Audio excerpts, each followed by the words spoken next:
when they are that way, I think they are competitive with their own friends, can't really celebrate other people's wins. I guess there are sometimes people that you meet like at the first time and you're like, oh, that's a red flag. But it's so much easier to walk away then. Yeah. But if you have like a friendship that's growing or like you're pretty good friends, like what do you do when you see that red flag? Like I had one falling out with a friendship, and that was because like I didn't set boundaries. I see. When you're in that place, like even if someone brings up an issue with you, you're not as receptive. Because it's not fair. Like people can't read your minds. And I think that's right. something that I've had to also learn. Yeah, I guess like learn how to reassure them and like remind them like, no, you actually do mean a lot in my life. It wasn't that big of a deal. Right. Like I kind of think sometimes I just need to take a breather.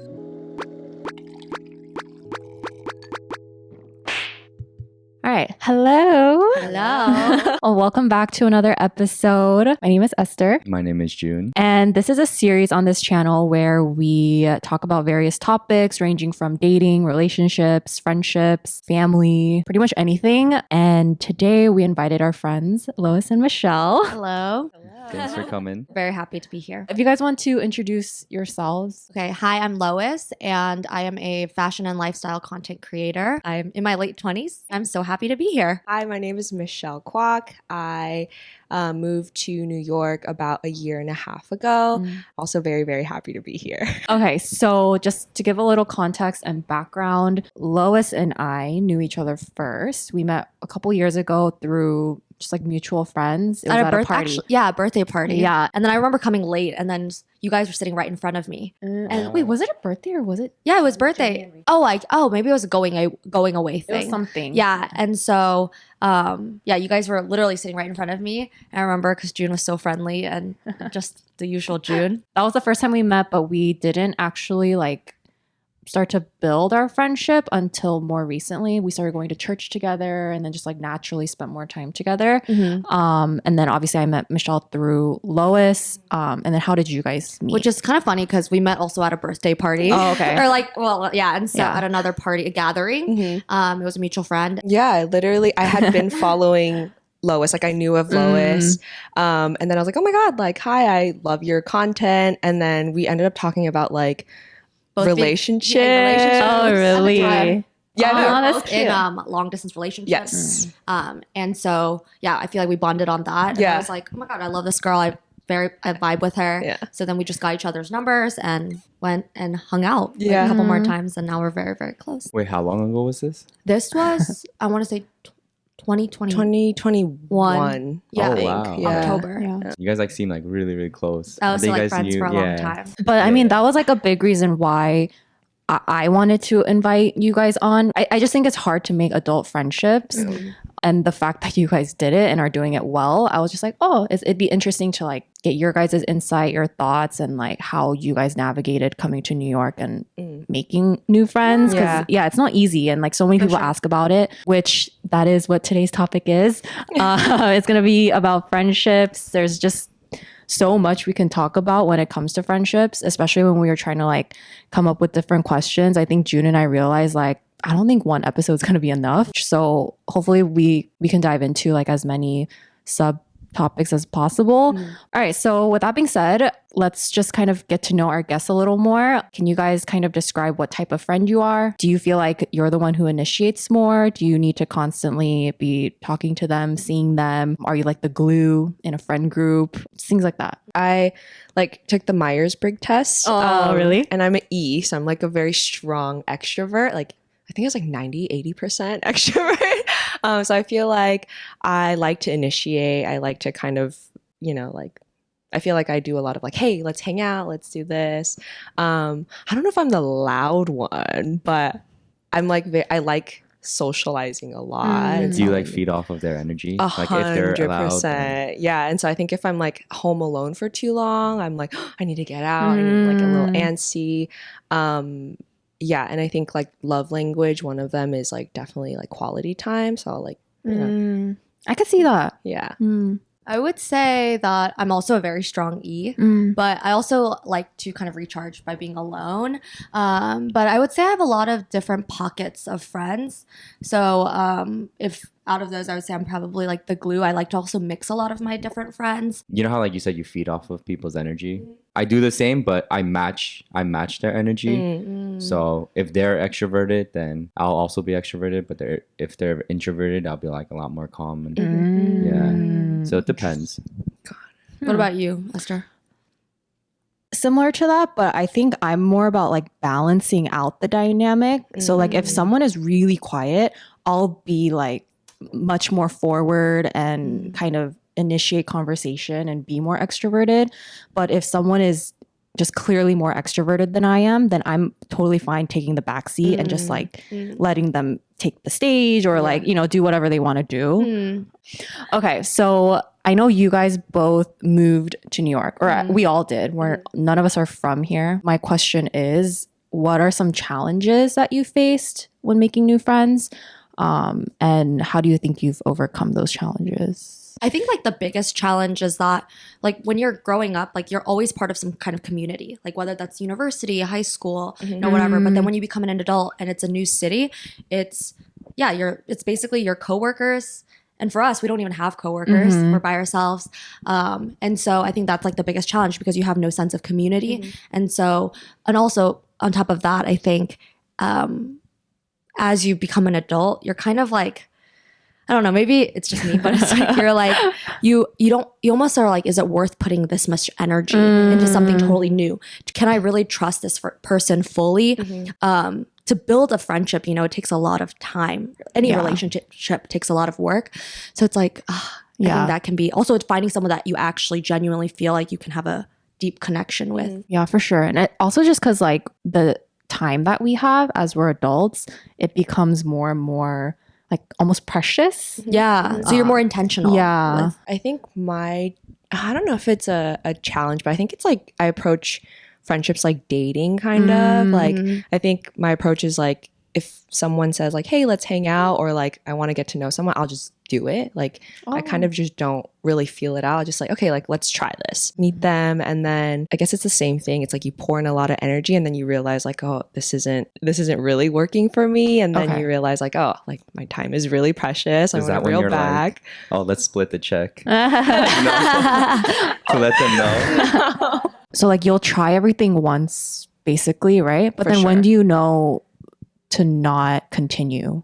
I think when I feel like my values don't align with the person, right? Or like, it's more intuitive. Like sometimes I'm just like, oh, this feels like work. And usually it doesn't for me. So like if I feel like a friendship feels like work, like I have to try to make things smooth. I'm like, okay, like I'm cool with seeing you like once a quarter, you know? I see. That type of thing. Yeah. So before even that, like I think a lot of people wonder, where do you even meet these people? You know how you said, like if someone asks you out for coffee, then you're down, right? But there's months I can go without meeting anyone new in my life. Right. Yeah. I think it's really important to put yourself out there. Like we live in a day and age where social media, there's a lot of negative things, but also, you know, it's not weird to, if you like, for example, met at a party, to get somebody's Instagram and say like, hey, like let's hang out. Or I've even done where like literally like Clubhouse, you find someone that you might see their Instagram and be like, oh, I feel like we like have the same interests. Yeah. And then it's honestly not, it just feels weird. But once you do it, many times people are so down to grab a coffee, hang out. And so I think it's just in a place like New York where it can be so isolating, just put yourself out there, I think. Yeah. Honestly, the worst thing that can happen is like, okay, they don't respond or, you know, or plans fall through. But at that point, it's like, okay, you haven't invested any time into it anyway. So it's like, there was really nothing to lose. For me, that was crazy because she said a lot of her friends in New York, she met because people just randomly DM'd her. Oh. And then she would go like hang out with them. I was like, dang, I can't even imagine that. Yeah. I mean, or I DM them. Yeah. I can't imagine myself like DMing just a random person and be like, hey, you want to hang out? Like, I think you're really cool. You want to hang out? Yeah. Yeah. And I also think this doesn't just revolve around like content. Like you don't have to be a content creator to DM somebody, you know? I feel like, you know, there's like maybe that connection, like maybe you meet another content creator. And also I think mutual friends is also just a great way to meet. I feel like also if you moved to New York, like you already have that like courage to like put yourself out there and like see new opportunities. So just like lean into that a little bit more, like take it a little farther. That's and very just true. Like put yourself out there. Like Also there's like Bumble BFF. I know there's a lot of people who've met like friends through that as well. Yeah. Have you tried? I actually have Oh. not. Have you? I haven't either, but haven't. a lot of my friends have. Yeah. Yeah, and I think it's just that What's Bumble?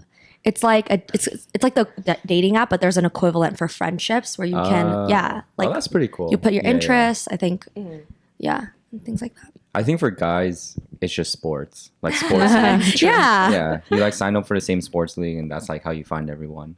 Like you That's grab true. drinks after. Or like different hobbies? Honestly, Yeah, like that was for us too. I think even before church, like I climbed a little bit, and I knew you also climbed, so we were like, oh my god, we should just climb together. That's And then true. that's actually kind of the start of our friendship. I remember you were like, oh, a bunch of us climb, you should come with us. And I was like, honestly, like I don't climb with anybody. I have this membership, might as well. Yeah. And so we went. And then of course we saw each other more through church and things like that. But I haven't really found friends through like hobbies, but just like a lot of house parties. Right.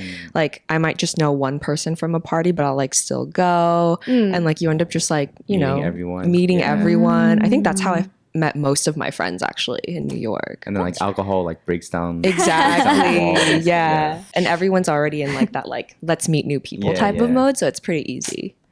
What about for the people though who don't think that's like, you know how we're all technically extroverted? Like what about for the people who actually get really anxious going to social settings though? Like what's a realistic way to meet new people, you think? Like I know it's gonna like stepping out of your comfort zone, like that's something everyone has to do, but I do think like us stepping out of our comfort zone looks different from someone else stepping out of their comfort zone. Like it could be much harder, you know? I feel like that's hard because again, like we're not introverts, but I also imagine like maybe big crowds can be overwhelming for them. So like starting with like the DMing tactic or like just through mutual friends and like starting off in like smaller groups might be helpful. But That's true. yeah, Like starting with one person and Yeah. like building from there. I feel like it's easier when you're trying to get to know one person and like you have their attention and whatnot. But yeah, no, that's a hard. true. Yeah. I'm just trying to think about because I know some people who find it much harder, you know. So yeah, and I also feel like for me, like although I'm extroverted, like I think as I grow, I prefer intimate situations and settings, and so like it takes a lot of effort sometimes for me to also go to a big party. But I also think that it's kind of when you think that maybe this is the only way to meet new people, then like you just gotta do it. You know, you just gotta. Sometimes it won't be as bad as you think. Right. Like in the moment, you're like, oh my god, I have social anxiety, and I feel that way sometimes too. Like, you know, I'm just like, oh my god, I have to talk to so many new people. But then you can find one person at the party, Right. and then try to like build a connection. You don't have to like talk to every single person that's in the room. yeah. So Yeah, that's true. That's kind of like going to events. yeah, Brand exactly. events, Yeah. going alone. It's Yeah. so hard. Even Right. for someone who like likes meeting new people, like it's so hard. Yeah, because you know, like you don't know where to start. You're like, I don't know Yeah. anyone in this room. I went to an event actually the other day too, where I was like, I didn't know anybody, and everyone seemed like they knew everybody. But it's like everyone didn't know everybody. Like everyone was just, you know, it's like even a small thing, like, oh my gosh, I like your shirt. Like, where is it Yeah. from? Or you know, like people are more friendly than you think, and Yeah. I think sometimes it's in our head. So, I just try to have an open mind, I think. Yeah. I think if you have like a lot of social anxiety, your environment really is like plays a big role. So going to a place you feel confident, you feel comfortable. Oh, that's You true. know? So like I wouldn't go to a climbing gym to meet people if I wasn't comfortable there. Wherever you feel the most comfortable, just keep going there and then talk to the people there. Like where your brightest self is like showing. I think that's like the easiest way or place to meet people. I always think about it that way. Like the worst thing that can happen is someone doesn't like you and they don't want to hang out with you, and like, okay, that's fine. Yeah. Like it Yeah. just wasn't meant to Yeah, be. Like that's true. it's not the worst thing in the world. I Yeah, feel that's like. true. That's something my therapist always tells me though. If everyone likes you, then you're doing something wrong. Yeah, like Yeah. who are you? She actually said like Yeah. it's like not everyone can like you. How many people are there on this earth? Like, not everyone is going to fit you. And so Yeah. it's like, it's just being okay with the fact that not everyone is going to like me, but also I'm not going to like everyone either. I don't like everyone. Yeah. In the end of the day, I'm not going to be everyone's cup of tea, and that's okay. You know? Exactly. Yeah, exactly.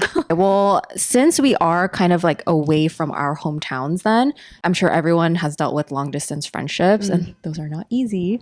What's your experience with maintaining these long distance friendships? being in our late 20s, Yeah. you know, everyone's kind of building their own life, and I'm having more and more long distance friendships. And I think for me, honestly, it works quite well. I think I don't talk to them every day, but I think it is important to check in. Yeah. And I'm kind of not a believer of people who say like, oh, you know, when we don't talk for a while, like for months, but then when we see each other, it's just like we saw each other yesterday. And it's really? like, yeah, because I mean, not that I don't believe in that. I think I have relationships like that for sure, but I would not say those are my closest friends. And the people that I really, really care for, I think it's important to communicate that. So just going for months without not speaking to somebody, and then, you know, I think it's important to check in. And I think that's why I like try to set up FaceTimes with my friends who are long distance. We'll do like a girls' wine night or like play We're Not Really Strangers, something that kind of shows them that I am thinking about them. Yeah, I feel like I had the opposite experience, or like there was like a learning curve there for sure, because I moved around like every 2 years in my life, like up until like college or something like that. And so I was used to just like not talking to them for like long periods of time. And I think that was like, it's caused problems before, like where my friends felt neglected, and I was like, oh, like this isn't how relationships are done, or like this isn't how friendships are done. So I had to like learn to like, yeah, I guess like learn how to reassure them and like remind them like, no, you actually do mean a lot in my life. Yeah, I think I do have, like, me too, a lot of my close friends are in California, like back at home, and on commutes, I think they'll like call me and I'll just like keep them, you know, company, and it's like as if we're just like hanging out and whatnot. So I don't know, I'm not as intentional, I think, as you are, but like if you call me, I'll like pick up and we'll just like, you know, have like small talk in here. Yeah. Were you ever in the like the flip side where you felt neglected? Because most of your friends are still home, right? So like when they're all hanging out with each other, do you ever feel like dang? Or you're just more, you know what? I'm happy for them. I'm doing me, and then I'm happy that. Yeah. I think I'll miss them. I'll be like, oh, I wish I were there with them, but not neglected. I think my friends have done a pretty good job of like making me feel like they're thinking of me. Like you have the group chat. I think actually I have a lot of one-off friends. Like I don't have, that's one thing. I don't have like a group of friends where we like grew up, because I moved around so much. I had like, yeah, just like individual friends here and there. So yeah, not a lot of like group chats. And if I do have them, it's like 3 people in total. Wait, kind of same. And so I'm like interested in how it is for you, because I feel like we always like know about your, you know, friends from back home in LA, that big group of friends. And I feel like that experience might look a little bit different, because also I have a lot of one-off friends too. I have my college girlfriends, but then everything is more individual.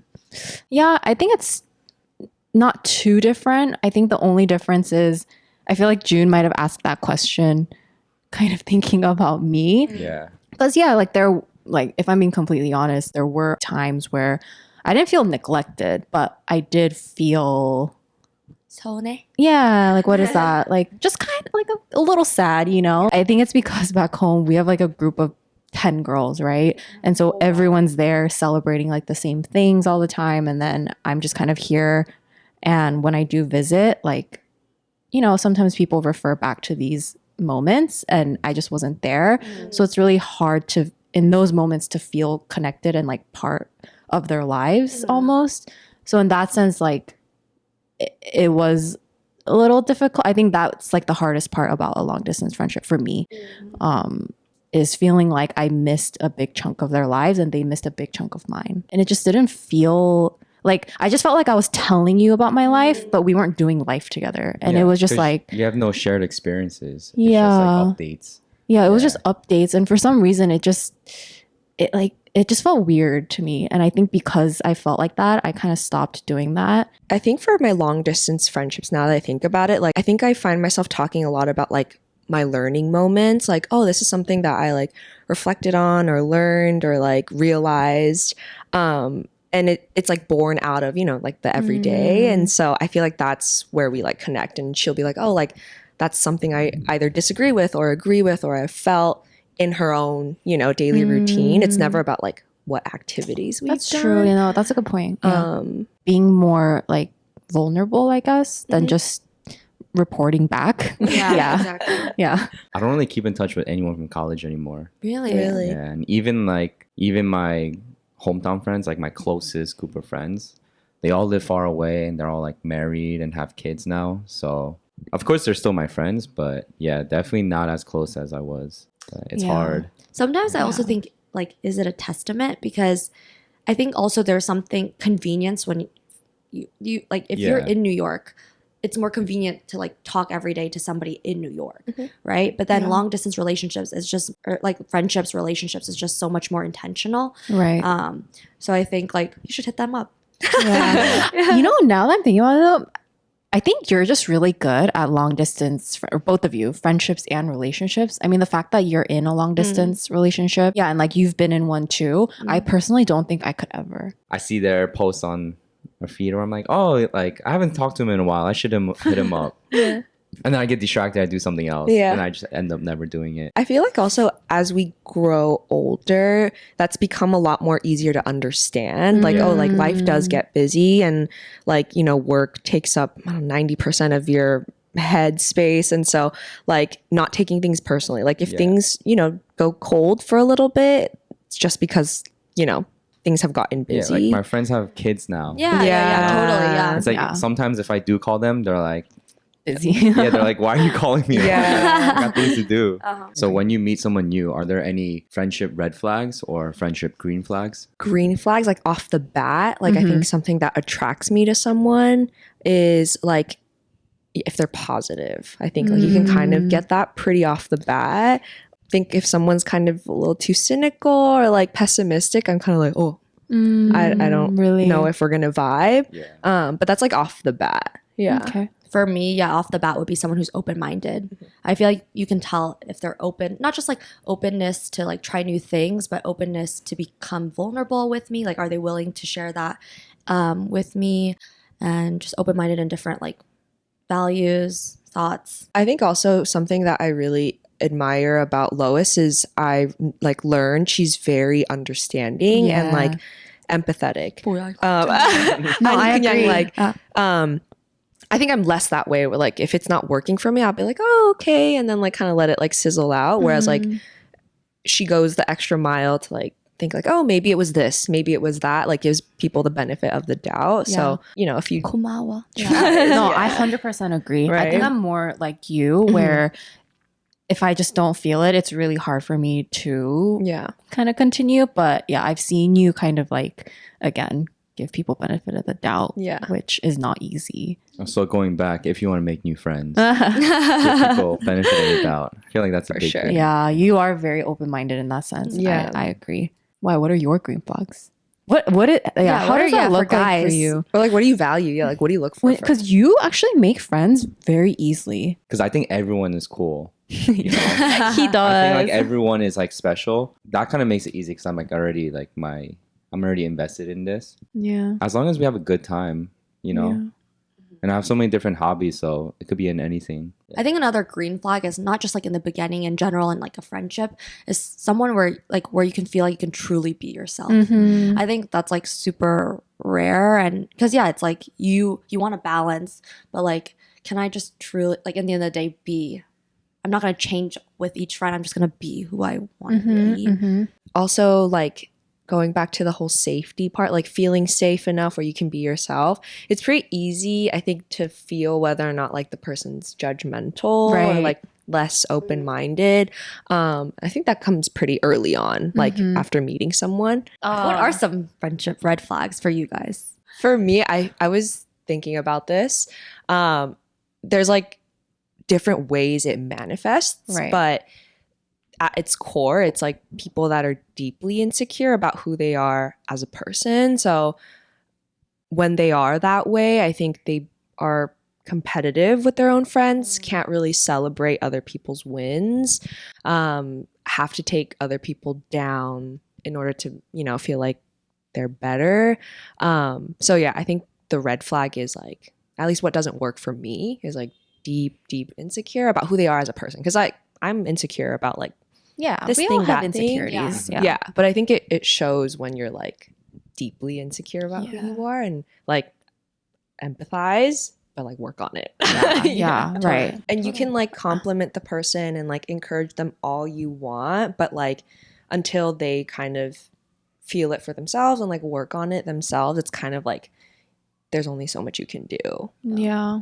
Yeah, I agree. Because also when you're in that place, like even if someone brings up an issue with you, you're not as receptive to grow or Like to accept it. like defensive. Yeah. Yeah, I think that's one thing. Oh my God, I keep complimenting you. But Aw. Lois is very like, she has a very healthy sense of self. And this is also like my other really, really close friend. Like she has a very, very sense of self. So when I bring something up to her, like something that doesn't work for me, they like never take it personally. It's like, oh, like let me think about that. They don't see it as like an attack on their character. And so like from that, we're able to have a lot of like productive conversations. For me, that's also like a huge green flag too, is friendships where we both prioritize self-growth or just constant growth. So whether that's doing the inner work, challenging each other, I think that's something that is a huge green flag. Yeah. For sure. Trying to better themselves. Yeah, you don't want to be like scared to talk to your own friend. You know? Yeah. You're scared to, like, Or like tippy toe around their tippy-toe. feelings all the time. I think there is a fine balance between, yes, of course you should be aware of like how what you say is going to make someone feel. Like I think that is important, but also you can't like you baby can't them. Yeah, you almost? can't I like don't- hide your own feelings because you're scared of how they're gonna react. Yeah, I think there's like a healthy be way to honest. have like healthy conversation and like bring things up. Try to grow. Self growth mindset. Growth mindset, having a growth mindset. Yeah, Because I think when you also trying to grow, you also acknowledge your Right. mistakes and friendships. It's like it's a long journey, you know. So just both we're two different people. Essentially. Yeah. Not like you have to have this, but I think I'm drawn to people that are like very excited about life. I think that's really appealing to me. Like There's a pattern. It's like you don't like negative people, and then you just really like the positive. I think I just excitement. also don't know how to like respond to too much negativity. Like when someone's like, "Oh, I hate this," blah blah blah. I'm like, yeah, valid. Like I don't know what else to say. Also, it's just less fun, like talking about the negatives. Yeah, you don't. No one wants to be with like a vibe killer, right? Yeah. Or like we could talk about hard stuff. Like I'm there for all of that, but like I'm more so talking about the outlook and like the outlook on life. Like if everything is like you only focus on the negatives, that's I think when it gets a little hard. I feel like you're more like that too. I do because I'm very negative. Really? So I like finding other people that are positive. See, outwardly he's not, but internally I think. Yeah. Is it negative or like you're just like kind of like see things for what it is? Or would you say it's No. negative? I always think things will like the worst is gonna happen. Or like Like I'm just like everything will work out. Like my God, I'm life's the always same way. good, you know? Yeah. Like he's like, no, like nothing ever works out. Like this is gonna happen, this is gonna happen. We were watching Bruce Almighty. In the beginning, he's always like, "Why me? Why me?" Yeah. And, like he thinks everything's going wrong in his life, and like everyone else is better off. Yeah. And she's always like, "Yo, you're Bruce." Yeah. So does it balance out? Yeah, at it the does end? balance, I think. Opposites attract. Exactly. Like, I mean, definitely I think there are pros to seeing things more realistically too. You know, like he'll kind of bring me back and be like, maybe think about this. But then if he gets too deep in a dark place, then I'll be like, oh, come back, you know? So it's like, I think it works out. You don't give me that. I guess though. another red flag is kind of like when someone's like punching bag almost, like when they or like emotional. What do you call it? Trauma dumping. Yeah, or trauma like- dumping, and you have to, like it's of course that's something that I want to be a part of and like help, but like just constant like I think too much can be a little. Right. Well, those are people that just like not kind of like use you. Yeah, Right? like use you. Like Yeah. you don't feel like it's productive. It's just you're constantly being thrown. Yeah. That's Yeah. true. Emotional sandbag. Yeah. Right. Yeah. Yeah. Oh, is that a term? Emotional. I don't know. But I that's- just I like it. nowadays. Yeah. Now it is. Yeah, true. I think that's a red flag. I think if you're a big gossiper. Yeah. Like I love gossip. Give me it. No. The tea. No, it's different how they gossip. Exactly. Yeah. Like when you're just tearing someone down. There's like malice behind their words. Yeah, because I actually honestly, okay, hot take, but I think gossiping, not gossiping in and of itself, but like is helpful sometimes in understanding someone's values. Like sometimes someone will like, you know, talk about someone else and I'm like in a negative way and I'm like, wait, I don't think that that's bad. Maybe our values just like don't really align. Or like we'll talk about someone and then morally it feels wrong to me, like what this other person did, and then the other person won't like bat an eye and I'm like, I don't know if our values really align. So I think it's helpful in that way. But when it's like, I just hate her, she looks this way, like it's just like, whoa. It's even worse to me though when I hear someone talk about their friends like that. Like I think there's a difference between venting, because I've done it too. You know, I think we all need to sometimes vent and just like get it out. But there's a difference between that and just like, again, really like going after someone's character and like, and this person's your friend. And like, that's when I notice my walls go up, because I'm like, I mean, you say you're close to them, but you're talking about them like this. Like you're definitely going somewhere and talking that way about me because we're not as close, you know? I guess there are sometimes people that you meet like at the first time and you're like, oh, that's a red flag. But it's so much easier to walk away then. But if you have like a friendship that's growing or like you're pretty good friends, like what do you do when you see that red flag? You know? Depends on the red flag, and I think depends on how much of a solid friendship that we have. Because I think if like I'm building a friendship and I see a long-term friendship with this person, I don't know, that's kind of hard actually. Like if we value the same things, I might maybe bring it up. But after that's communicated and it's just like not much of an importance, then maybe that's like time to walk away. Especially if it's like a red flag. This isn't like, oh, something that like bothers me. It's like something that I think is like a red flag. Maybe. Yeah, that's hard because it really depends. It's like so case by case. But I also guess there's different seasons with friends. Friendships too. Like sometimes you just like can't seem to get it right and you just like need your space. But then you kind of revisit that friendship and wait, really? Has that happened for you? Like you have seasons of friendship? Yeah, I think just it's normal to like go through different seasons with friends. Like, you know, sometimes you get really busy, you know, and then maybe you don't talk to each other as much, or, you know, you have a fight and you feel like you just need a little bit more space.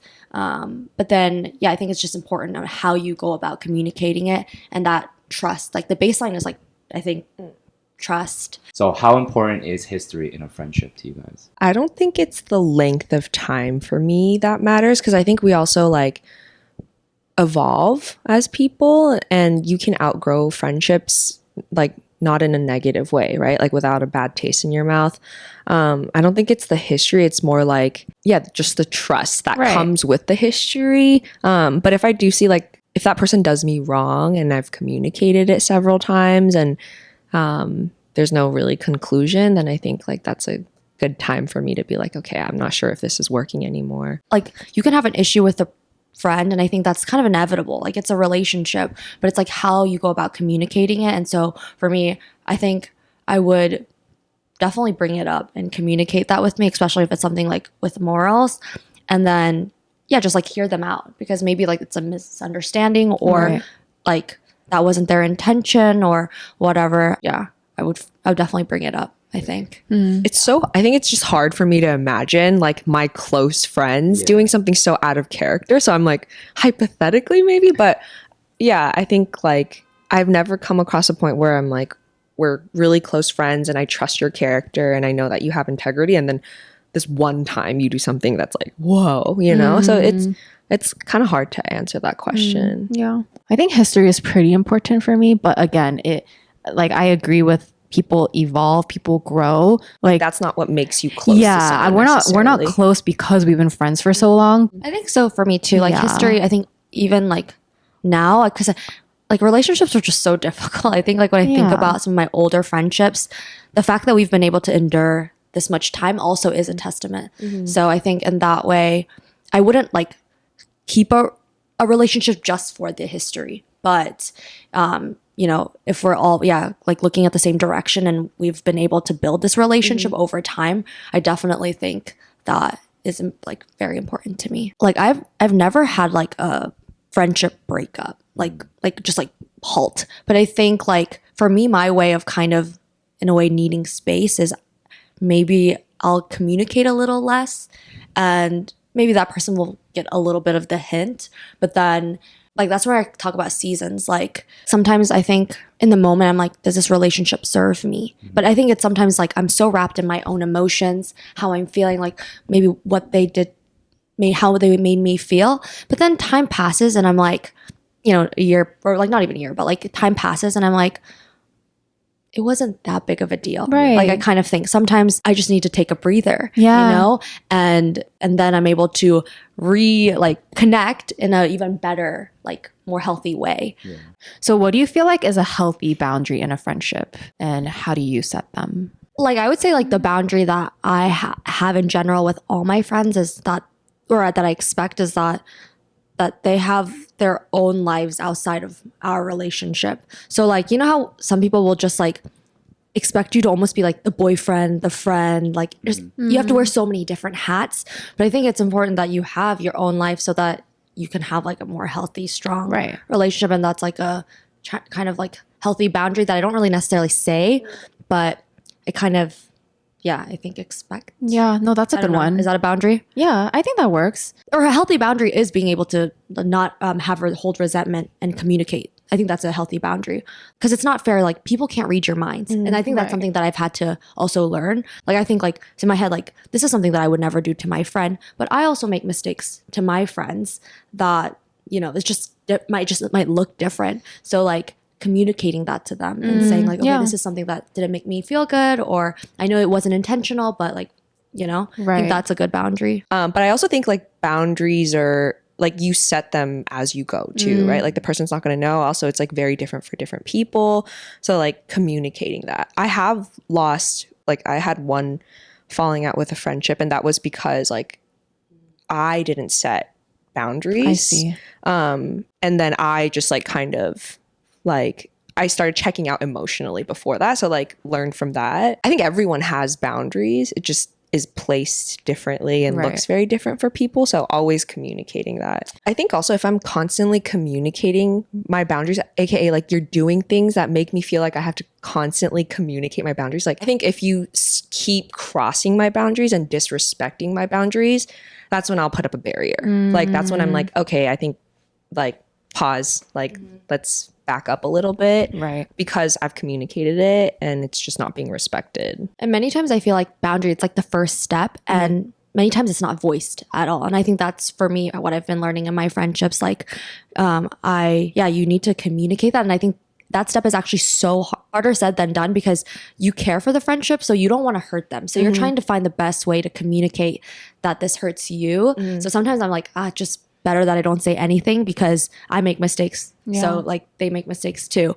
But then sometimes I'm like, that's actually worse for the relationship. If you want to actually have a long lasting friendship, you have to create those boundaries and communicate those boundaries because they may have no like freaking idea. Yeah, I completely agree. Why? Also, not to take it personally, like for another boundary could be like this person wants to hang out with you all the time. They expect like but then for you, it's like setting that boundary and telling them like, oh, I might not be spending all my time with you, but you are still so important in my life. Yeah. Because everyone's like looks different. So they might think like spending a lot of quality time is like their way. But then another friend might be like, no, like, you know, I need a little bit to like, Or also people just have like different triggers too. Like let's say I'm just triggered by cheese, right? Like I'm like, dude, cheese. Like I like, you know? And so like, yeah, you just need to communicate. more something like actually like friendship that could be triggering. It doesn't have to be like your own. Yeah, like maybe I'm just like more sensitive about something due to like a childhood thing, or like let's say I was bullied for my black hair or something like that. And my friend is always like, you and your black hair. Like I don't know. I'm like, this is like, it's not objectively and universally wrong for everybody, but for me, it could be, you know, a boundary. Like, hey, I don't like that because it makes me feel uncomfortable. I don't think I would have been able to tell someone that, oh, I actually don't like when you say that. Like, you know how you said that so easily, or like it seems like it from just the way you explained it. Like, I don't think I can say that. I think so my way about going about it is just like don't think, just text them like, hey, can we talk? Because I think I also realize like if you don't communicate it, that's like the like for sure way to burn a bridge. Just because I'm also going to start like backing out and checking out. And so like to hold myself accountable, like if something bothers me, I'm like in that moment, I'll be like, hey, can we talk? Because also there's a lot of layers to like who we are. And for me too, like I think usually like first look, people think that I'll also be really good at communicating like my boundaries, but I'm also very like you kind of I'm very bad. I'm actually closer to like I would not be able to tell that person like don't say that about my black hair because I'm more scared to lose the relationship. If you feel like you're being constantly your boundaries being pushed, but you can't communicate that, then ultimately you have to think long term. I think that's how I've been like thinking about it lately. And also I feel like the longer you let it go, like without addressing it, you make more assumptions. And so when you actually get to the conversation, like 80% of that conversation is just like unlearning your assumptions. And that just takes so much more energy. And then also you've lost a lot of trust with the person just like by talking about it in your own head. Immediately just text them before you start coming to a conclusion, like giving them the benefit of the doubt. That's so true. Yeah. But also that I feel like it's easy sometimes to not even make it that serious. Like 그렇게 얘기하지 마. Like, that's you know, true. it's easier that way. Like, owie, you know, like something. You know, because if they have good EQ, like read between the like, you know, Kind of respond more lightly in that moment, so they kind of get the hint. Yeah, some people need it like spelled Yeah, out, like, yeah. word for word. that's why I think we got really close because I think very early on we built this like trust. So in some ways, like outwardly, we're also very similar, but we've also had like these deep like conversations where we kind of know like our communication styles too. So I think once you have that like secure foundation, then whatever you say, like ultimately, it's not going to be the end of the world. Yeah. You know, you just it doesn't have to be like such a deep, serious conversation. You can just be like, yeah, that like kind of hurt my feeling. Or like, 가지 말아줘, you know? Yeah. Then it's like this wasn't that big of a deal. But like you said, there has to be a certain level of trust in order to do that. But also do it early on. And then if it fizzles out, then it's like, okay, then we just aren't compatible, right? Like I can only do so much to try to make the relationship work. And like if the other person can't, then 어쩔 수 없어. Like you just cut your losses. Or it's not even giving up, right? Like you are communicating because you want that friendship to work. And if it doesn't work, then like, I guess what can you do? We say all this now, but I still don't know if I'm going to be going out and saying like, oh, you hurt my feelings. Yeah. I also like to pillow it because when it gets serious too, like sometimes you want to like also like reassure, like I'm doing this because I really love you and I really want this friendship to work. Sometimes, that's the thing is like I think the conversation is less like this is my boundary, don't cross it. It's been more like, hey, this kind of rubbed me the wrong way. Like, can you kind of explain what you meant by that? Like trying to understand like why they said that. Because if it's like gentle, I think everything is okay. Yeah. I think, So for me too, I've been in a situation where like I did something to upset a friend and we're still really good friends, but like I had to address that the communication style was like way too aggressive. So it was hard for me to even take it in because it was just too aggressive. The delivery. But yeah, the delivery. So I was like, for me, I kind of need it to be a little bit like softer. Then I can like fully apologize and Did you just get like defensive? I like kind of shut down. Like I'm like, what? Like I kind of like don't know what to do. And then I'm also hurt. But yeah. Yeah, because when people's feelings are hurt, it's like only natural to get defensive. Well, anyways, that's it for today's episode. Thank you guys again. I'm honestly so honored because I've listened to so many of your guys' podcasts before. It was like in a video form. Yeah. So thank you so much for inviting us. Yeah. Thanks for listening, and we'll see you in the next episode. Bye.